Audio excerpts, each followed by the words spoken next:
إن ربك يعلم أنك تقوم أدنى من ثلثي الليل ونصفه وثلثا وطائفة من الذين معك والله يقدر الليل والنهار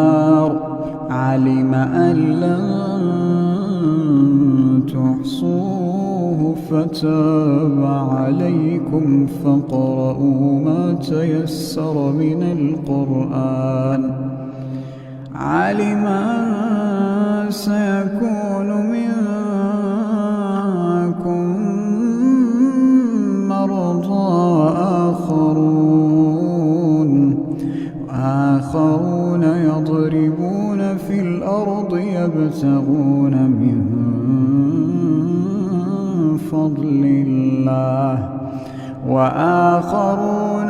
يقاتلون في سبيل الله فاقرؤوا ما تيسر منه وأقيموا الصلاة وآتوا الزكاة وأقرضوا الله قرضا حسنا وما تقدموا لأنفسكم